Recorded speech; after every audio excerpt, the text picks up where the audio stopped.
So when we bought our property, it came with this custom homemade greenhouse made out of old recycled windows.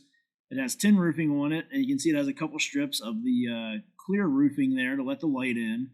And this has been a pretty awesome piece to have out here in the yard because we were able to start a lot of plants in here for our garden and the flower beds, and we do a good bit with this thing. Now, as functional as it is, we did end up adding a smaller one of the Harbor Freight greenhouses right next to it. But one of the things that I was starting to realize is it would be very handy to have some power here in this greenhouse. So I thought, why not take it from a greenhouse and turn it into a powerhouse? We got the one side of the roof is completely open air. It has the metal roofing on it.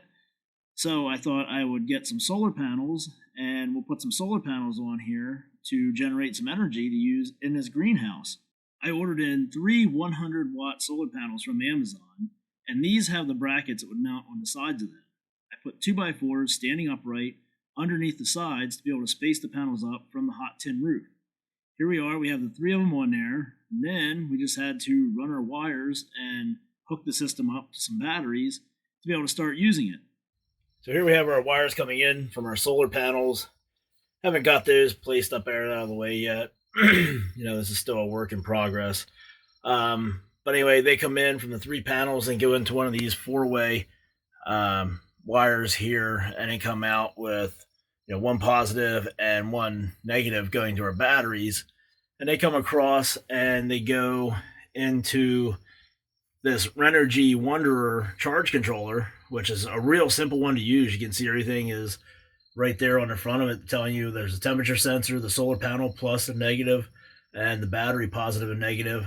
And up at the top, it'll tell you if it's charging or what style battery you have and all that good stuff.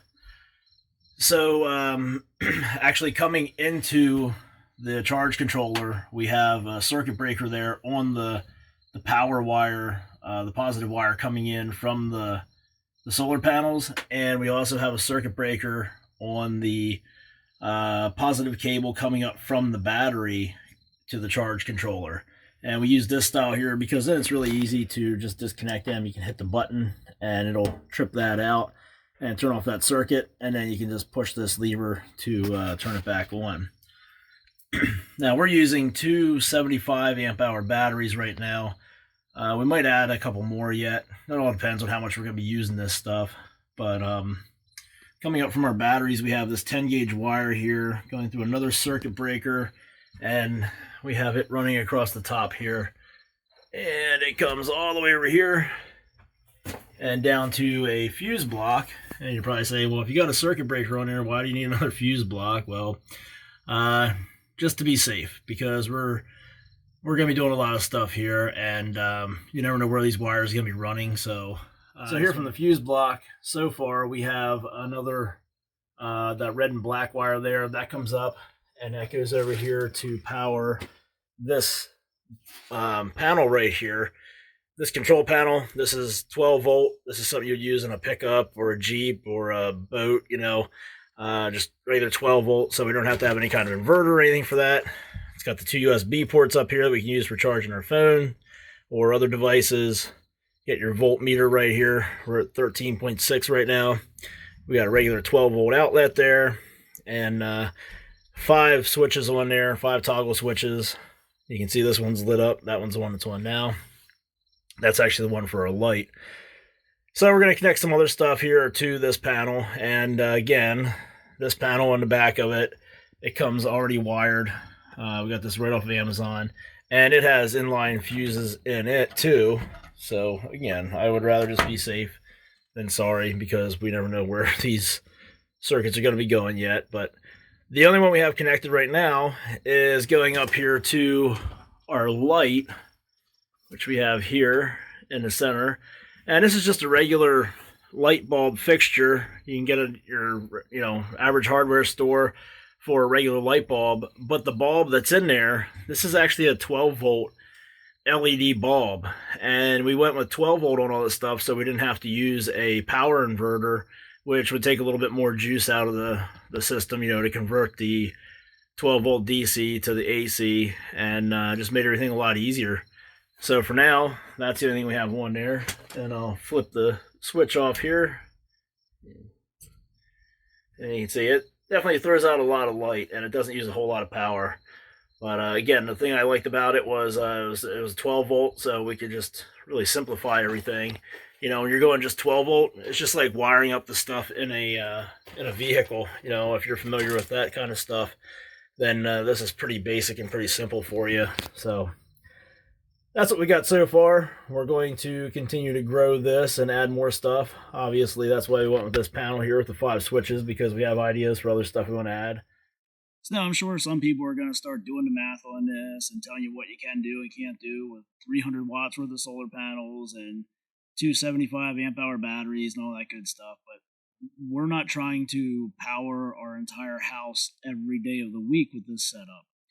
This is simply just something that is going to be self-contained, that we're going to be able to take advantage of and use when we're out there when we need it. And we don't have to dig up our yard anymore to run wires across there, and just it's a lot less hassle.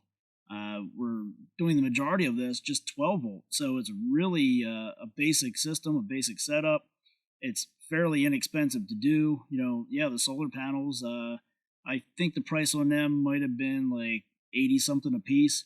So yeah, I mean there is money involved, but this project here we shopped around. We got the panels at a pretty good price, I think, for new panels. The batteries, we actually got those for free, so that was a big saver. The charge controller was left over from another project. The wiring, you know, it's just simple, basic wire that we had around here from some other projects too. So far, we don't have a lot wrapped up in this, but we're going to be able to get a lot out of it, and it's again going to be pretty hassle free once it's set up and done. So now if you're wondering about our 12 volt LED light bulb that we're using and if it's going to be bright enough to see anything in there at night, this is the outside of the greenhouse at night with that light turned on. So it is more than bright enough in there. And being that it's 12 volt, it's low wattage, it's not going to use a lot of power. So it's going to last, the battery's going to last for quite a while with this light being on in there and working. And we're going to be able to use a couple other accessories as well without running the system completely dead right away. And that's what we were after. So far, so good. We're going to try to find a spot to mount another panel up there. The charge controller we're using can go up to 400 watts of solar. So if we can find a spot that looks half decent and we get some good sun, we're going to mount a fourth one on here and maybe add some more batteries to it and all that good stuff. But all in all, I think we're off to a good start here. A lot of times you just burn yourself out doing the research and the homework and trying to figure out what components you want to use and reading the reviews on everything and all that stuff. And by the time you actually go to start the project, you just burn out on it and want to move on to something else. So I think the fact that we've actually got something here and it's actually functional is definitely a hurdle that was nice to get over, because now it's going to motivate us to keep doing more and keep working at this, because the biggest part of the project is already over. We've already got panels on the roof and we got power flowing, so it's all downhill from here. Now we'll try to leave some links and maybe some descriptions for some of the components that we used in our setup here, in case anybody was wondering. Other than that, keep checking back, because we're going to keep adding to this and try to post more videos as we go. So if you haven't done so already, be sure to subscribe to this channel so you don't miss out on the upcoming videos. And thanks for watching.